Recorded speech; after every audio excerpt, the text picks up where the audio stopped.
Good morning. Our scripture reading for today is found in the book of John, chapter 17, verse 1 to 5. And this is what the Holy Scripture says. Jesus spoke these words, lifted up his eyes to heaven and said, Father, the hour has come. Glorify your Son, that your Son also may glorify you. As you have given him authority over all flesh, that he should give eternal life to as many as you have given him. And this is eternal life, that they may know you, the only true God, and Jesus Christ, whom you have sent. I have glorified you on the earth. I have finished the work which you have given me to do. And now, O Father, glorify me together with yourself, with the glory which I had with you before the world was. This is the word of the Lord. Amen. Let's be seated, mga kapatid. At i-welcome natin to our Christ that she will use our Sis Cora. Right. Beautiful Cora. Wow, beautiful Cora raw. Pag mo kitinin, kilig-kilig yan. May dagdag points sa kay Lord. Amen. Amen. Good morning po, mga kapatid. Good morning. Are we all excited? Amen. Did you feel the presence of God right now? Amen. Nung pagising niyo ba sa umaga at meron ba kagalakan sa puso niyo? Sige, tingnan niyo nga po yung mga kapatid niyo. Yan, katabi niyo. Yan. Hindi ako mag-impress. Okay, gusto ko lang para yung maging at ease kayo, komportable kayo. Sabi nga, sit back and relax. Kasi talagang itong salita ng Panginoon ay nagkakapagbigay buhay, kalakasan.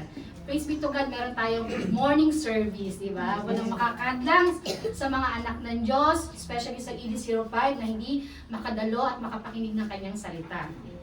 So, today message po is nasa message number 2 na tayo ng ating team, which is communion and commitment. Tandaan po natin na tingnan natin lagi to pag bukas nyo ng pintuan, lagi nyo tingnan. Para kung saan man kayo, o alam nyo yung sequence natin. Kasi napakalaga talagang na dinideclare nyo sa sarili nyo na meron tayong dapat communion at commitment. Amen? Amen. So last Friday po, nag-message ang ating Minister Michael, which is the title is The Real Lord's Prayer. At kung mapapansin nyo, isang verse lang yon, di ba? Yung sa John chapter 17 verse 1, di ba? Yun yung panalangin ni Jesus.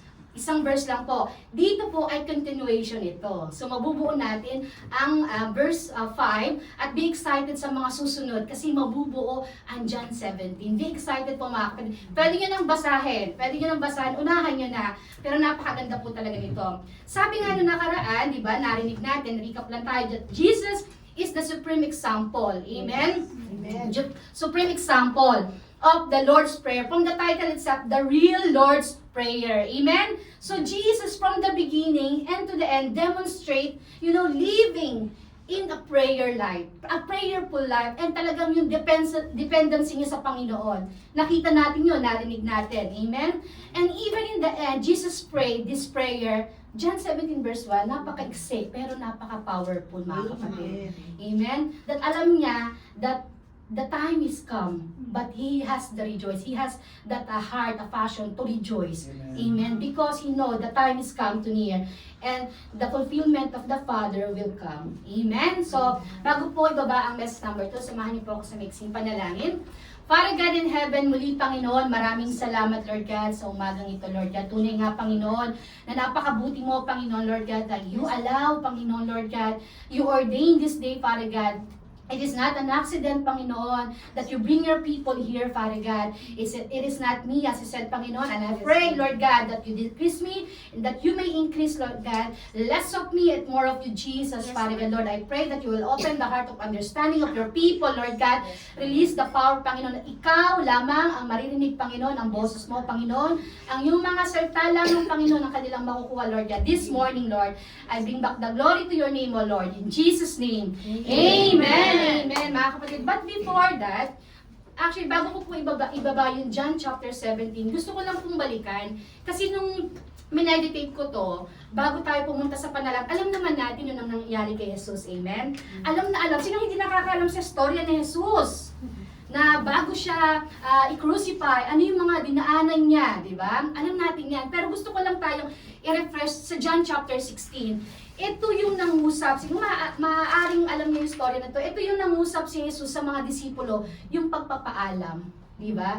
Na may rejection, na magkakaroon ng rejection, nahuhulihin siya, nagpapaalam siya at ipinapakilala niya na sa mga disipulo na merong isang katuwang na tinatawag na helper, which is the Holy Spirit, na sinasabi niya na maaaring ngayon hindi niyo maintindihan, and He used yung mga salita talagang malalalim na figurative speech or figurative language na hindi maintindihan ng mga disipulo, na sabi niya, for a while, ako yung mawawala sa inyo, but little while I will be into the Father. So may mga confusing po yung mga disipulo. Paano niya nasabi yun?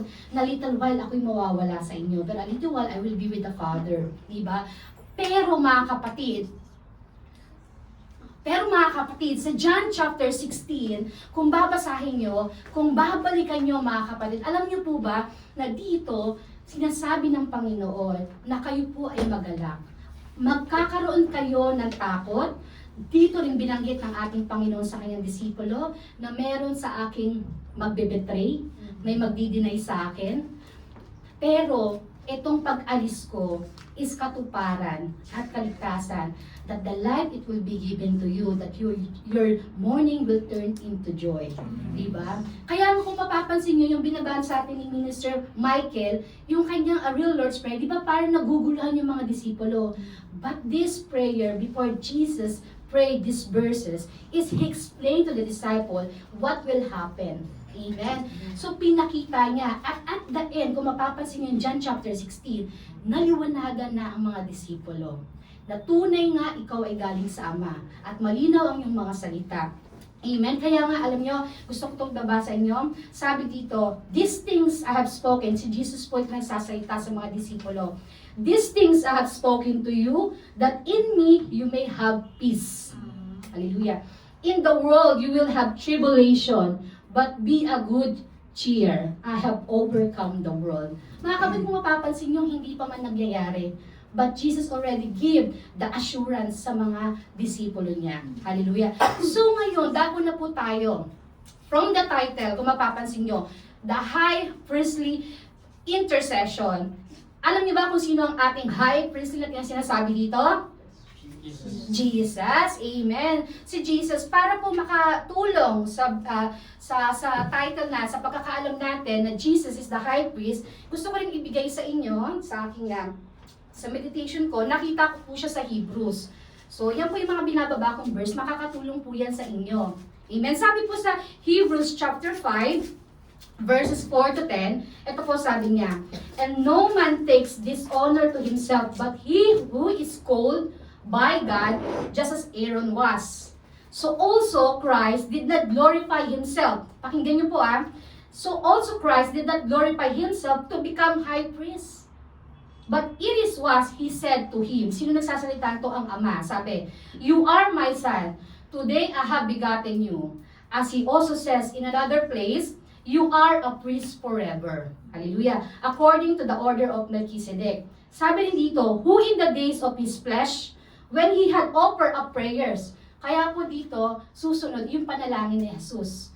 And supplication with vehement cries. Anong ibig sabihin nun? Yung passion niya, yung strong, and tears to Him who was able to save him from death and was heard because of his godly fear. Though he was a son, yet he learned obedience, mga kapatid. By the thing which he suffered, and having been perfected, he became the author of salvation to who obey him. Hallelujah. Called by God as a high priest. Amen. So yun po, tama po, si Jesus ang tinatawag na high priestly intercession. Ang intercession, alam naman natin, yung nananalangin na merong namamagitan. Amen. Amen. Alam natin yan. Si Jesus is our intercession. He is the one who make the mediator for us, for the human to God. Amen. So ngayon po, dako tayo sa how Jesus prayed these verses 1 to 5. Napakaganda po dito. And today, I want you, this message will give us further understanding po on Jesus' passionate prayer. Passionate prayer ng Panginoon, yung puso niya na manalangin sa Ama. And makikita natin doon yung relasyon ng ama at ng anak. Makikita dito. And how Jesus glorified the Father in His ministry in the people and affect to the disciples, to the people, to the nation. Amen? So, kayo po ba dito? Have you ever felt that there's something lacking in your prayer? Sino ba dito yung nananalangin lagi sinasagot? Hindi agad-agad. Hindi, di ba? So, bakit sa tingin niyo ba, bakit parang walang power yung prayer ko? Natatanong niyo po ba yun? Okay lang, okay mahiya. Di ba? Di ba kayo mahiya? Okay lang yun kasi ganun din ako. Kaya okay lang yun. So, perhaps, di ba, prayerful ko naman. Nagpiprayer ako lagi pag sa umaga, pag kumakain. Lagi ako nagpiprayer. Bakit, Lord? Bakit hindi pa sinasagot yung panalangin ko? Di ba?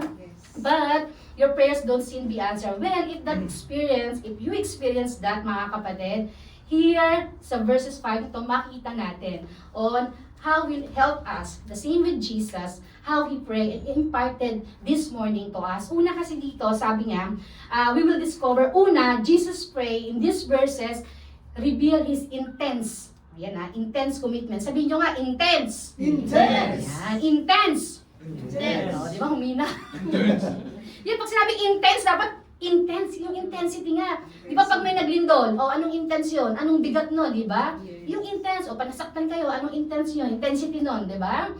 Yung intense commitment ng ating Ama, ng ating Panginoon sa Ama. Ito makita natin. Pangalawa, it reveal yung sinasabing indomitable compassion. Ano ba yung indomitable? Ito po yung unbeatable, unconquerable. Yun po yung sinasabi na compulsion niya, the way Jesus prayed to the Father. And yung pangatlo is yung marireveal dito, yung intimate communion niya with the Father, which is really our team. And nabalikan naman natin, di ba? Ano yung communion? Di ba? Combination of common and union, di ba? Joining together with has common. That's why, di ba, tayo, we call as a body of Christ. Ano ba yung common natin? Ano meron tayo ng pare-parehas? Di ba? Jesus. Di ba? Jesus ang pare-parehas meron tayo. Kasi yung iba mayaman, may 1 milyon sa bank. Yung iba wala. O, di ba? Yung iba may lupa. O, yan. Yung mga ganun. Pero what is in common to us as a Christian is Jesus. Dapat alam niyo yan. Kasi kaya nga, di ba, Christ is in me. I'm a Christian. I'm a born again Christian because Christ is in me. Amen? So, tingnan natin yung number 1, yun, an intense commitment to glorify the Father. Tingnan natin kung ano yung intensity ng puso ni Jesus na bakit nakita dito yung intense commitment to glorify the Father. Alam niyo ba sabi dito, when Jesus prayed, the Father, that hour is come. Diba? Ang kagandahan lang kasi talaga na nung pinapanalangin ni Jesus, yung kung lalakarin niyo dyan, alam niya na yung mangyayari. At sinasabi nga ito, tayo ba pag malalaman natin mamamatay tayo?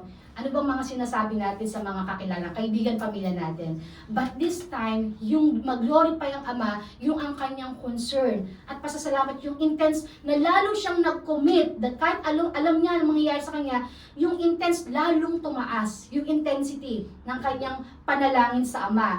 Sabi dito, yung commitment niya sa Ama is to glorify Him. That God should be the every beat, yung glorified God, it should be the heartbeat of all. Because that is the heartbeat of Jesus, mga kapatid. Yun yung heartbeat, yun yung sikreto. That the heartbeat of Jesus in His prayer is to glorify God. That is the intensity, the intense commitment.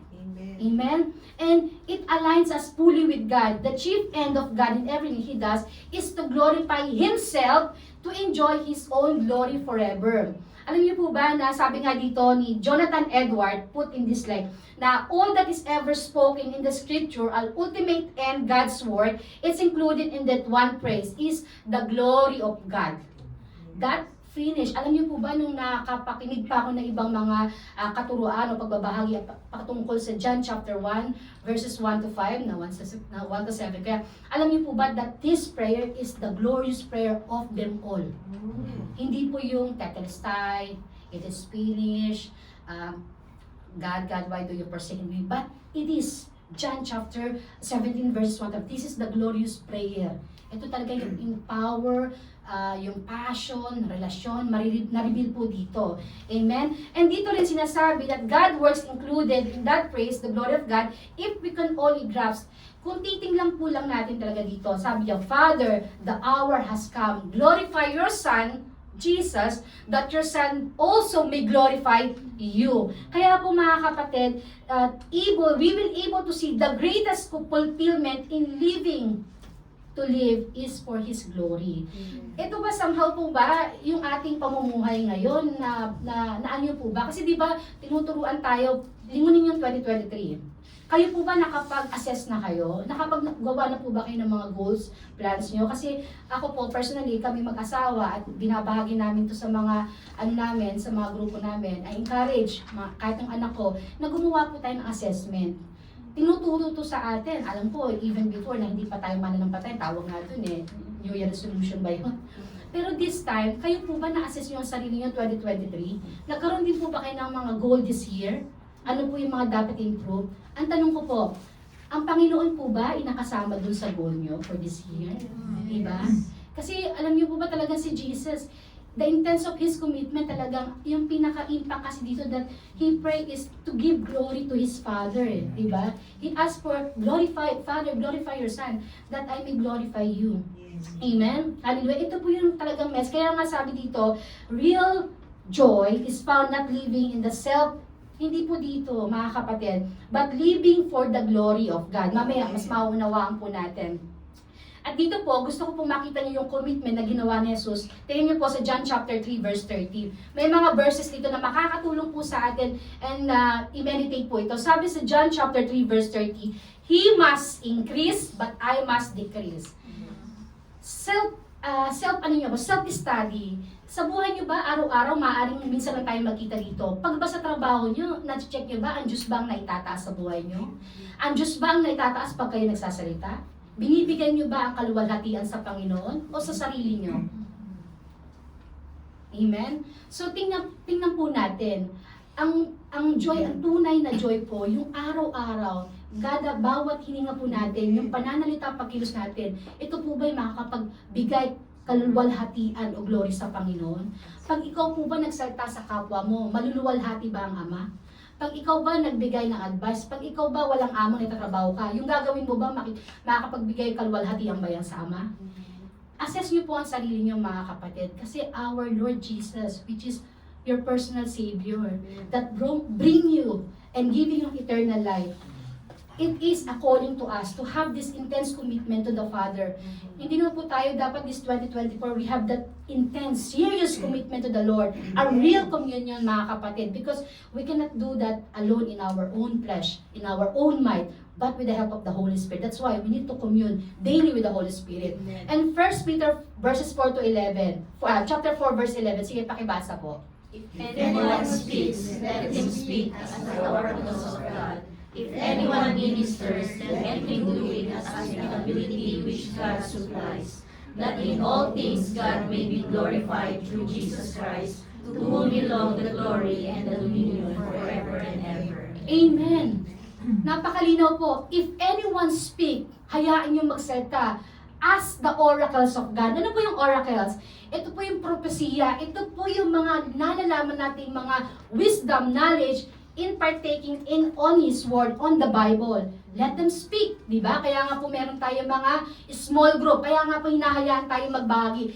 If anyone ministers, let him do it as the ability with God. Kaninong glory ang sinasabi dyan? Ability which God supplies. Amen. Hindi natin kaya if walang supplies, walang tulong ng Panginoon. Amen? We cannot minister people if tayo mismo hindi natin i-acknowledge ang ating Panginoon. We cannot minister. Kaya nga sabi, bago ka mag-minister, pag magpaano ka muna, magpa-minister ka muna sa Panginoon, yung nasa bakuran mo, di ba? Bago ka makapagbahagi. And also sabi that in all things, God may be glorified through Jesus, to whom belong the glory and dominion forever and ever. So lahat po yan is for the glory of God the Father. Amen? And also, sabi dito, God must be glorified even in our mundane daily activity. Ano ba yung mundane? Yung mga dull moment. Di ba? Kasi totoo to, reality, real to. Di ba? Parang napakagana natin, parang pagpuno yung packet natin, pag wala tayong iniintindi. Pero, when the problem strike, may tumawag, may sakit. Di ba? Doon nakikita, di ba? Kung talagang yung puso natin is tunay na nandyan yung peace ng Panginoon, nai-strike, di ba? Somehow nawiwindang kayo. Sino po dito ang okay ko ngayon eh? May nagbalita o may nagsalita ng hindi, parang ayoko, hindi ko matatanggap yon. Kayo ba, na-hold nyo agad yung peace nyo? Di ba? That's the reality, di ba? Pero dito, kahit nga daw si ating mga dull moment, even in our ups and downs, lows and highs, dapat yung buhay natin is mabigyan natin ng glory ang ating Panginoon. Amen? Kaya nga sabi sa 1 Corinthians chapter 10, verse 31, dapat alam niyo po ito. Sige nga, ano nga ho ito? No temptation. Hindi, yung ano, paki-flash nga. Asa na? Yun. Sabi dito, whether, therefore, you eat or drink, or whatsoever you do all to the glory of God. Amen. So, naalala ko, may nagbahaging kapatid natin. Humingi ng tawad, Lord, sorry kung nagiging Christian lang ako bago kumain. Bakit? Kasi pinag-pray niya ang pagkain. Tingnan natin, nagiging Kristiyano lang ba tayo pag mananalangin, pag bago kumain? Di ba hindi? Kristiyano lang ba tayo pag meron tayong problema, tatawag sa Panginoon? Hindi dapat ganon. Amen? So ano pong gawin natin? Ako po ay gagawin and gusto ko mag-glorify ang Ama dito. Lahat ng plano natin dapat lagi natin isipin, ito ba'y makakalugod sa Panginoon? Ito ba'y matutulungan natin? Matutuwa ba ang Panginoon sa aking gagawin? Kaya nga dito, alam niyo ba, what you ask for in prayer should ultimately seek God's glory, even though that glory may not come in. Kaya nga, even na hindi pa, kaya nga yung prayer ni Pastor kanina, di ba? Na talaga naman ang panalangin natin, hindi naman talaga lagi nasasagot. Yes. But keep in your mind that God's answers in prayer is always yes. And amen. Hindi man ma-receive, but that is the protection. That is the protection, mga kapatid. Amen. And yan yung makakapag-motivate, makaka-ignite yung fire na yes, Lord, magiging positive ka, kapatid. Kasi alam ko, hindi ito naibigay because Lord, I know that you have the plans. Yes. Kaya nga, we encourage ED05 is mass a church, a group of a Christian should have the Bible word in themselves. Kamusta na po ang journal? Ito mga singit, palatastas. Nasa na po yung mga journal nyo? Kamusta na po ang journal? Ilang days na ngayon? 18 days? Bago pa rin. Bago pa rin sa asawa ko. Kasi gusto na daw niya yung dating notebook. Kinuntinue niya po. Pero hindi, mga kapatid. Natutuwa ako, meron ako isang kapatid na nag-share ng kanya, pinakita niya yung journal niya. I'm so blessed sa kanya. Bakit? Alam niyo ba na naiiyak siya? That's the power of journaling. Naiiyak siya kasi nararamdaman niya na minimit siya ng Panginoon. Hallelujah. Doon niyo po, kung hindi niyo po kaya kung saan kayo mag-start, katagpuin niyo ang Panginoon sa journal. Napakasarap mag-journal yung kinakausap niyo ang Panginoon. Amen, hallelujah. Amen. At alam niyo po ba, si Paul din, meron siyang tatlong thorns na sinasabi doon sa Corinthians na pinipray niya tanggalin. Pero hindi tinanggal ng ating Panginoon. Because binigyan siya ng strength. Binigyan siya ng strength para mapaglabanan niya. Kasi sabi sa 2 Corinthians chapter 12 verse 9, my grace is sufficient. Amen? Amen. Do you believe that grace of God is always fresh every morning? Amen. Fresh ba yung mga kapatid niyo? Check niyo nga. Oh, fresh pa ba? Always fresh. Always fresh. Kasi diba, the grace of God is always new every morning. Eh dapat, kaya ang sinasabi ko, kung sa umaga pa lang pagising nyo, minimeditate nyo na ang grasya ng Panginoon. Salamat Lord, because I live because of your grace, mercy. Eh kung sa inyo mismo makita kayo ng katrabaho nyo, parang pinagsakluban ng langit at lupa, nasaan ang grasya ng Panginoon? Paano magliliwanag ang Panginoon kung ang mukha natin, diba? Mga lukot. Amen? Kaya ang lagi natin ipanalangin, Lord, katulad ni Paul, hindi man tanggalin yung chaos o sitwasyon sa ating buhay, but Lord, continue to give me strength, di ba? Yes. Para ma-sustain because I know your grace is sufficient enough. Di ba? That give strength to me. My weakness will turn into strength. Amen? So let us follow, mga kapatid, Jesus, how He intends to commit to the Father in the verse 2 that He prayed, glorify your Son, so I may glorify you. That the glory of God will always keep in our mind, that always our living, mga kapatid. Hindi po, yes, God give us the plan. Wala pong masama, mangarap tayo. Future for our family, future for our children's. But always put, yung ito ba'y makakaluwalhati sa Panginoon? Ito bang plano ko, umalis, lumipat ng trabaho? Ang Diyos ba ang maitataas dito? Lagi yung tandaan yun mga kapatid. Because if you always meditate that word, that yung sabi nga kanina, whatever you do or drink or eat, whatever you do it heartedly and for the glory of God. If you meditate day and night, alam niyo po, yan ang tunay na lalabas. Because the abundance of the heart, the mouth speak. Yes. Amen. Kaya nga, di ba, kagabi ang ganda ng prayer namin, meditation. So may God be glorified in our life, sa kamatayan, sa sakit. Ang Diyos ang may tatas kasi alam niya ang mangyayari. It always tests us kung ano yung faith natin sa Kanya. Amen? So number 2, an invincible compulsion to accomplish the work of the Father.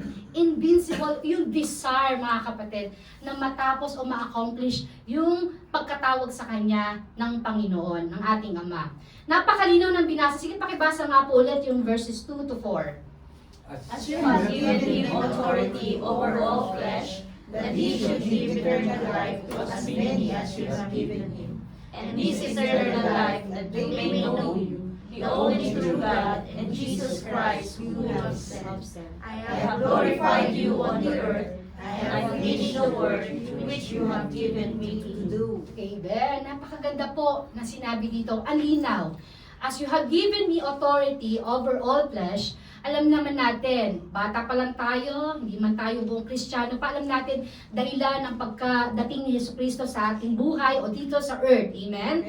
Talagang binigyan siya ng authority ng Ama para sa ating sa ating mga makasalanan. He should give eternal life to as many as you have given Him. Alam niyo ba na sinasabi rin na God the Father give us to Jesus as a gift. Alam niyo ba? Regalo ka rin. Regalo si Jesus, an author of our faith, di ba? An eternal giver. Alam niyo ba na regalo tayo ng Ama sa Kanya? Na minister niya. Amen. Hallelujah. And this eternal life, that they may know you, the only true God. Amen. Sige nga po, sino nakakilala dito sa ating Ama? Amen. Parang doubt pa, di ba? Di ba yung tinanggap niyo na si Jesus. Amen? Amen. Hallelujah. Ang sabi dito, in Jesus Christ, whom you have sent, I have glorified you on the earth, I have finished the work which you have given me to do. Actually, mga kapatid, this is the prayer Jesus already claiming that I have finished the work. But actually, ito po yung mas matatapos dito when the crucifixion will happen. Amen? Kaya nga po, encourage siya, basahin nyo ito. Kung alam nyo na po, balikan nyo kasi mas may reveal pa po. Ito yung kiniklaim niya na talagang I have finished because of 3 years minister. Diba? Nagministeryo siya, ipinakita niya, itinuro niya. That's why he claiming that I have finished. And darating, kasi alam niya na mangyayari. Hallelujah. And sabi rin dito, in so intense and driven was he by his indomitable compassion, yung unconquerable, unbeatable compassion niya is to accomplish. He already anticipate the full completion. Diba? I have glorified you on earth, I have finished you, which work though you give it me to do. Yun nga, sabi ko nga, it will happen only the atonement of the crucifixion in Calvary. At hindi po yung sinasabi na tetelestai or finish, hindi po, yun po yung pag sinabi, he cried out loud, it is finished, as he hung on the Calvary. Amen? The accomplishment of God's will must always be the central motive of our prayer. Just it should be the central motive of our living. Kanina, di ba, yung intense commitment na dapat yung pamumuhay natin, it give glory to God. But this time, yung isasabi invincible, yung desire natin to accomplish the work of the Father, the same with Jesus, is our desire. Desire to His will. Lagi ko itong isinishare pag ako nag-wish. Alam ba natin yung kalooban ng Panginoon sa ating buhay? Alam niyo ba yung will o yung pagkatawag niyo? Alam niyo ba yung will ng Ama sa atin? Kailangan po alam natin yan. Kasi sabi nga, di ba, ang isang tao hindi makakausad kung hindi alam kung ano yung paroroonan. Ano yung sinusunod? Walang pinangahawakan. We need to know the will of God, the will of the Father. Balikan niyo po si Jesus, malalaman niyo kung ano yung will ng ating Ama. Tingnan natin si Jesus, the ultimate example, the ultimate na ating titingnan para makausap tayo bilang Kristiyano. Amen? Kaya nga sabi dito sa Matthew 7, sa mga verses na mga susunod, tingnan natin. Sige, pakibasa nga po. Not everyone who says to me, Lord, Lord, shall enter the kingdom of heaven, but he who does the will of the Father in heaven. Sige po. For whoever does the will of my Father in heaven is my brother. Jesus said to them, my food is to do the will of him who sent me, and to finish his work. Amen, mga kapatid. Now, tingnan natin, no? Napakalino sa unang verse, hindi po lahat ng sinabi, Lord, Lord, should enter the kingdom of heaven, but he who does the will of my Father in heaven. Kaya po napakalaga, lagi natin sinasabi na alamin nyo ang will o kalooban ng Ama sa ating buhay. Napaka-importante yan upang ang ating path, yung ating lalakaran is matulungan, may gabay, meron tayong pundasyon. Di ba lahat tayo nagpunta sa Kuwait? Ano yung purpose natin? Ano yung will natin? Magtrabaho, maibigay, di ba? Alam natin yung will na, alam natin yung dapat natin, dahilan kung bakit tayo. The same thing, kung alam natin yung will ng Ama, kung hindi nyo po alam, balikan nyo si Jesus na tinanggap nyo. Balikan nyo yung mga katuruan at mga binanggit niya sa Biblia. Amen? And sabi dito, for whoever does the will of my Father in heaven as my brother, is my brother. The will of my Father. And for the last is, my food is to do the will of Him who sent me. Kaya nga naalala ko dito sa Matthew chapter 4 verse 4, no? Hindi lang sa tinapay nabubuhay ang tao. Amen?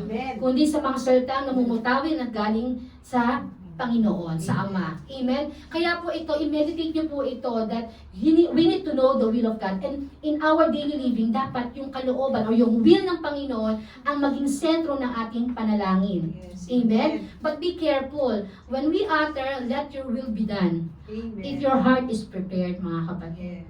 That's why, let us commune to the Holy Spirit. So the Holy Spirit will explain further, tutulungan ka, so your heart will be prepared. When you pray, let your will be done. You have your heart have peace. Amen?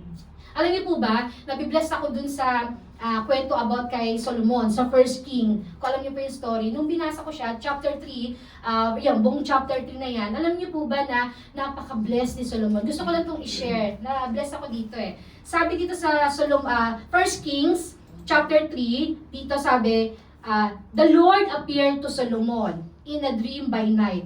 And God said, ask what should I give? Di ba napakasarap po nito?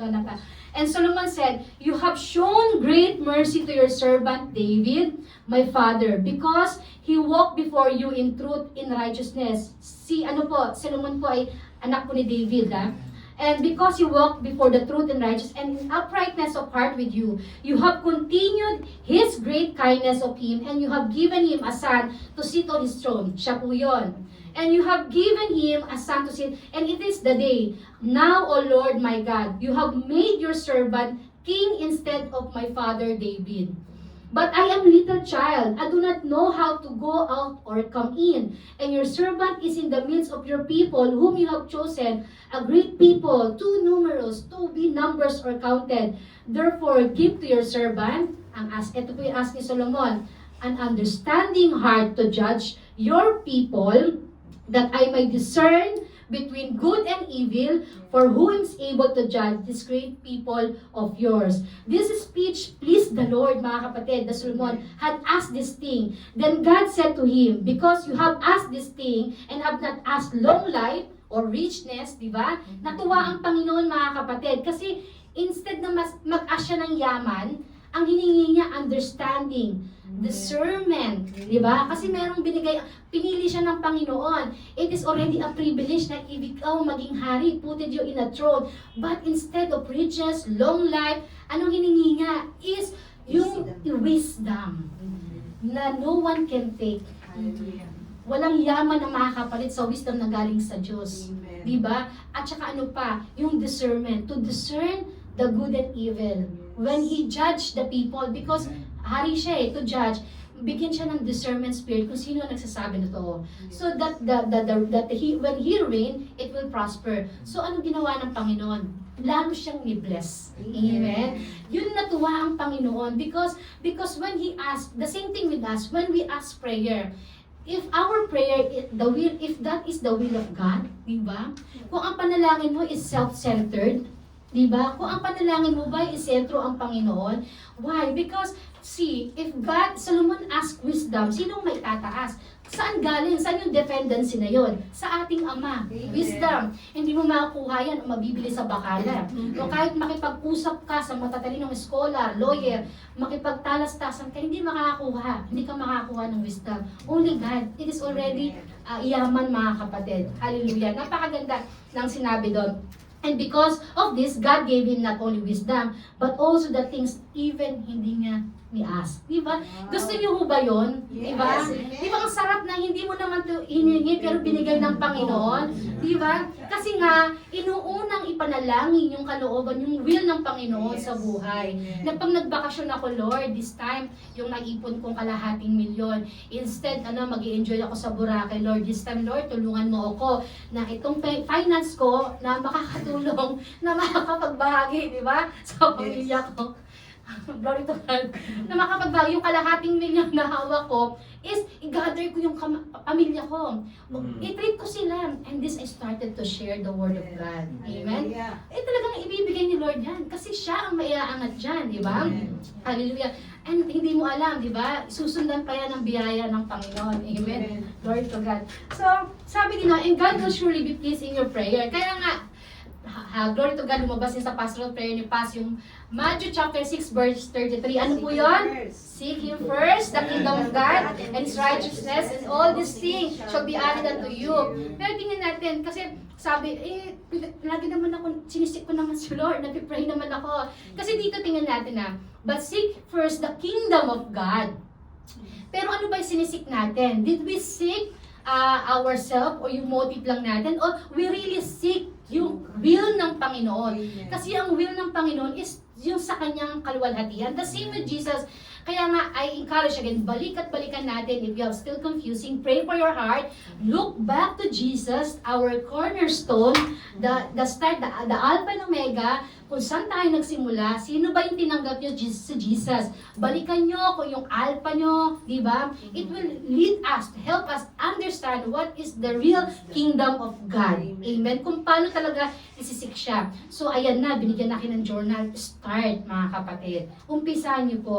Kaya po, mga kapatid, the great work to accomplish in this world is He wants to do it through you in your prayer. So, meron po akong tanong dito.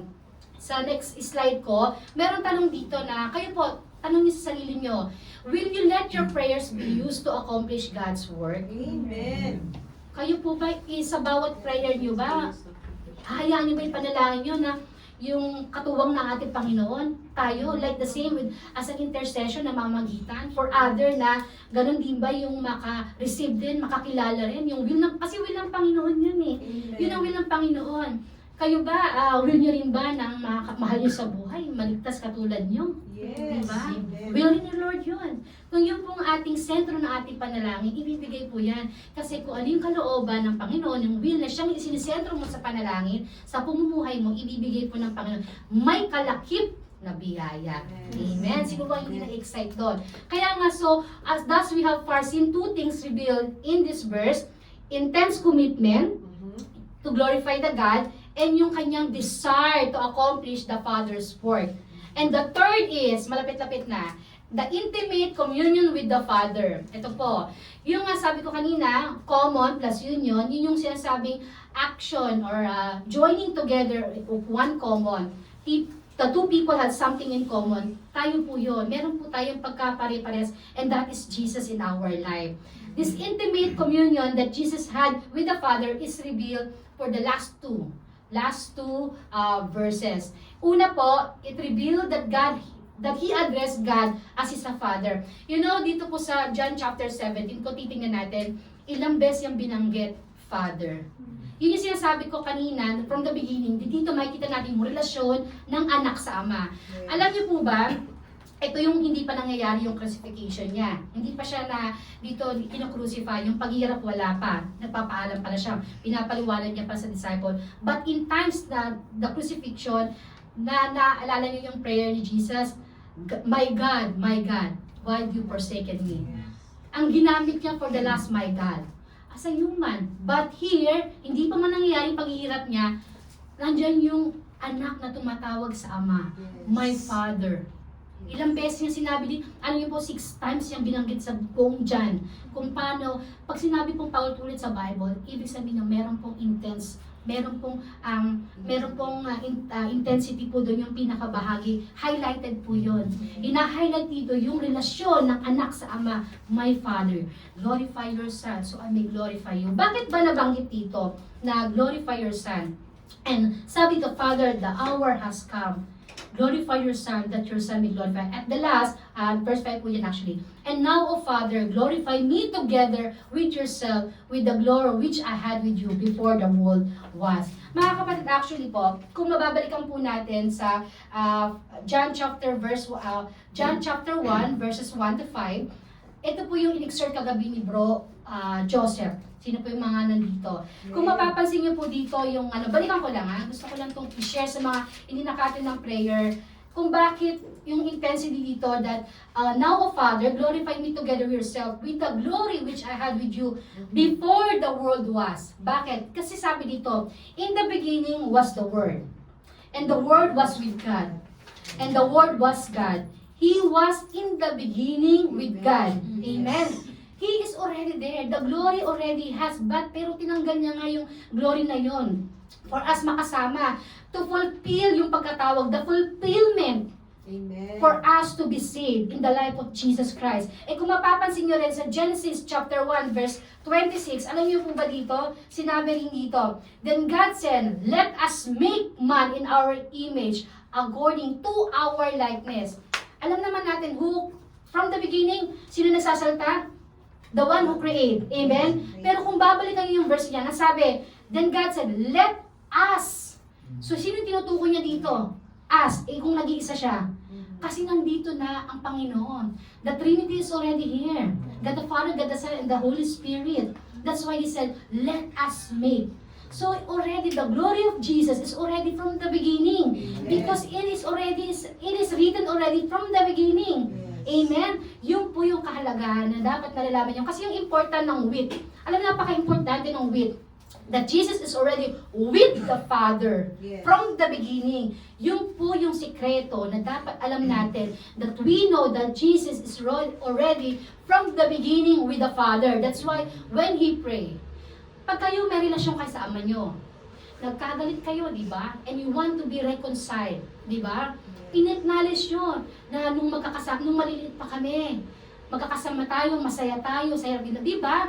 You acknowledge your father, your relationship to your parents. Amen? The same thing, that how He prayed, now, O Father, glorify me together with yourself, with the glory which I had from the beginning. Amen? Because Jesus removed for you and me to be saved and reconciled to the Father. How it napakasarap pakinggan na ang Diyos lumapit sa atin para makaabot tayo sa Ama. Amen? Amen. This is very important, mga kapatid. Another indication of intimate communion that Jesus had with the Father in verse 5. So this is be a greater desire as well.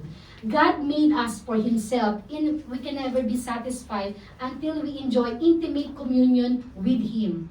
In fact, eternal life is all about enjoying intimate communion with God the Father ever. This brought over very well by that Jesus said, this life is eternal, that may know you, the only true God. Sabi sa verse yon. Alam niyo, the word know, speak about close personal relationship with the God and the man was from the beginning. Tulad nga sinabi ko kanina, di ba? How God created the man. So the relationship was created already from the beginning. So the relationship is already there. It will really take an eternity really to know God completely because He is infinite. There is no end to the knowledge of God. Actually, gusto ko lang share also dito. Alam niyo po ba na what eternal life is all about? Ayan. What eternal life is all about. Naalala niyo po ba yung salvation, yung salvations, yung 1 John chapter 5 verse 11 to 13? And this is the testimony that God has given us eternal life. And this life is in His Son. He who has the Son has life. He who does not have the Son of God does not have life. These things I have written to you, believe in the name of the Son of God, that you may continue. That you may know that you have eternal life. That you may continue to believe in the name of the Son of God. Hallelujah. Alam niyo ba that eternal life is a personal relationship with God through Jesus Christ. And also eternal life, the eternal life, mga kapatid, lawakan nyo. Kasi dito mga Kristiyano, dito na i-stack up. Eternal life is knowing God and having a relationship. Eternal life is not the end. Kasi ang lagi nating pinapartake yung end. But actually, eternal life, when you said eternal life, you have the relationship. Amen? Tinanggap niya si Kristo. Dapat, ngayon pa lang, nararanasan natin yung eternal life na yun. Na sinasabi sa Biblia, dapat there's already joy. Dapat, yung relasyon natin, yung masayang relasyon, punong-puno ng pagmamahal, pag-asa, di ba, kaligayahan, dapat nararanasan na ngayon. Kung kailan mo tinanggap si Kristo at matutulungan ka niya, always seek the Lord. Hallelujah. Give glory to everything what you do from the beginning. Kaya nga, this is the package of prayer of Jesus Christ in our life. This means if you have saved, you should have already started to enjoy. You know, hindi mo makikita sa kapartner mo. Hindi mo makikita sa asawa mo, sa pamilya mo, sa anak mo. Hindi nyo makikita sa trabaho, ilang KD o milyones ang iyong bank account. Hindi nyo po makuha ang kaligayahan dyan. The real joy will be received from the relationship of our relationship to God, to the life of Jesus Christ, because that is the real joy, and that will have should be desired to pray the same with Jesus, how He prayed this in manners to the Father. Yung daily devotion natin, mga kapatid, it will see in our true relationship to God. You said you have a relationship to God, amen? So how you meet God in your daily livings? Assess yourself, mga kapatid. Christianity is not just about getting saved. Attending church every Sunday, Friday, Saturday. Following rules and regulation. Ito kasi yung standard. You know, hindi. It's about experiencing God in a personal way in our daily living. Kaya mga kapatid, worshiping God is not only in a service time. Worshiping God, when we said worship is you knew that God is a God in your life. Amen. So if we praise God because of who He is in our life, but what He done to our life, but we worship God because of your true relationship with Him. So you can worship God daily. Every single moment of your life is not just about the song, but how you respond for the Holy Spirit that leads you daily. How to react, how to respond, how to think. If it is aligned to the will of God. Amen? So, hallelujah. As Jesus come nearer to the hour of His death, His thoughts were filled with the anticipation of being back with the Father. That's how He already desired and already anticipate. His heart was set enjoying the fellowship and glory that He used to enjoy with the Father from the beginning. He prayed in verse 5 nga, sabi, Father, glorify You with me, with own self, with the glory which I have You from the world was. The conclusion was like this, mga kapatid. May we all learn to follow example of Christ by looking forward to every opportunity that we have to commune with the Father in prayer. Experiencing God in a personal way every day of your life, mga kapatid. It is about spending the rest of your life in eternity with Him that loves you more than anyone else can ever be. And no longer afraid of death when it comes, because you knew yung destination mo. Amen? So, I pray that, let us pray, mga kapatid. Father God, thank You, Lord God, for this wonderful morning. Please become wonderful because You are a true, wonderful God in our life, Lord God. You are the life giver, Lord God. You are the light indeed, Lord God, that continue to shine in us. Only us, Panginoon, is to seek You, Lord God.